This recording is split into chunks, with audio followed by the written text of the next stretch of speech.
Well, here we are. Today's the day. I am no longer keeping it a secret. I did put a little teaser in some of the videos, so if you caught it, you're lucky. But, drum roll,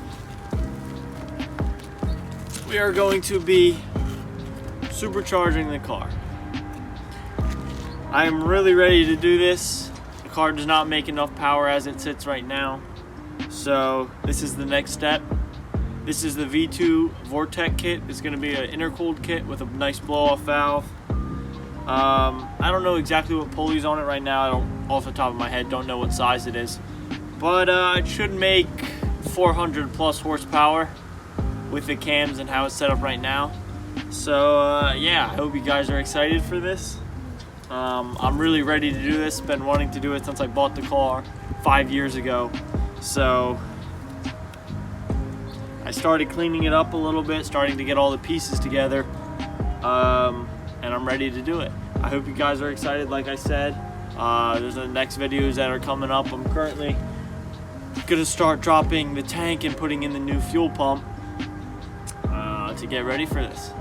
And I'm gonna take you guys a step the whole way, because I know there's not a lot of videos on YouTube of installing this kit. So I'm gonna be the first to do that and walk you through every step of the way. It'll be really interesting, really fun. If you guys have any questions at all, feel free to drop one in the comments. I read all of them. Other than that, all I can say is I'm ready. I'm ready to make some more power, make some cool noises, and run even faster times. So all I gotta say is let's get it. Yo, Pierre, you wanna come out here?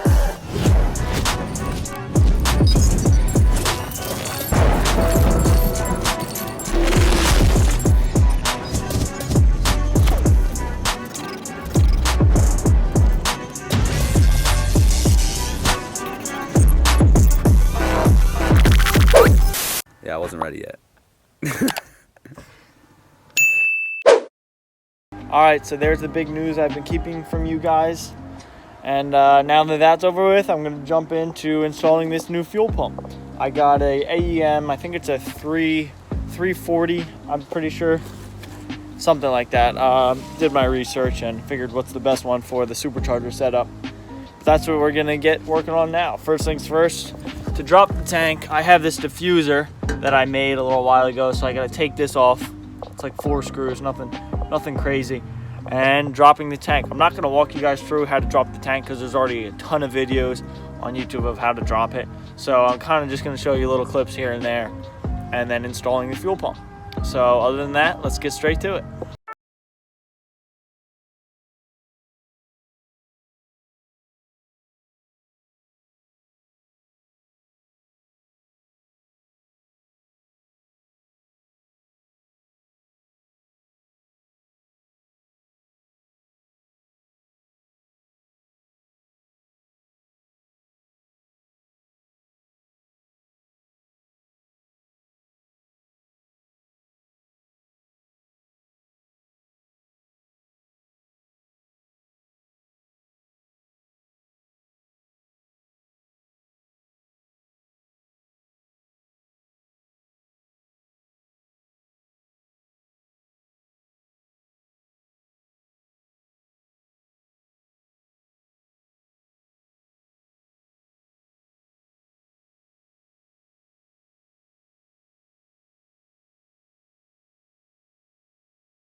And there's another piece that goes on the end of it that sticks into the tank.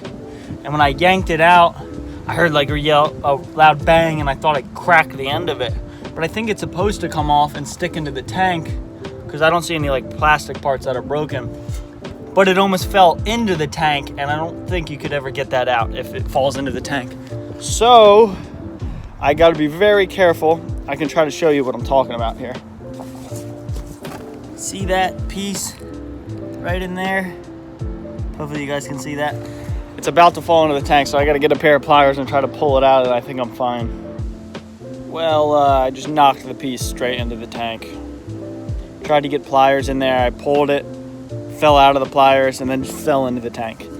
So hopefully when I take the fuel, I don't know, reservoir, whatever the hell you want to call it, to get to the fuel pump, I might be able to stick something in there and grab it. I'm not too worried about it. It is what it is. Here's the tank. I got to take out these, 6 bolts, and then the fuel pump's in here. This pulls out, and then I can get access to the fuel pump, swap it out, clean it up, probably put some paint on this just because it's out. Might as well clean it up because it's kind of nasty. But I'll let you guys know. So once you get those 6 bolts off, you'll be able to see this sump or whatever it's called. And there's the fuel pump right there. So I got to pull this out just by pinching those 2 clips and pulling it out and then putting in the new pump. So let me get on that. If you can hear me, it's the green pump right there. We got it all settled in. Basically, I threw some paint on it to protect it from rusting a little bit more. Now we got to set that back down and throw the bolts back in, and we're ready to go. All right, well, we got the new fuel pump into the tank. It was not fun by any means. We had to completely modify the housing that it sits in. We had to cut here, and oh, it was brutal. But we got it in. Now we got to stick the tank back up into the car, and she's ready to rip. So I'm gonna get on that, and I'll keep you guys updated. It is pretty cold out. I think it's like 40 degrees outside, so I got to get this done so I can go inside. But we just have to put back together everything we took out, and we're good to go after it.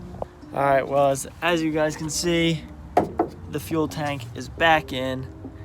That was a goddamn nightmare.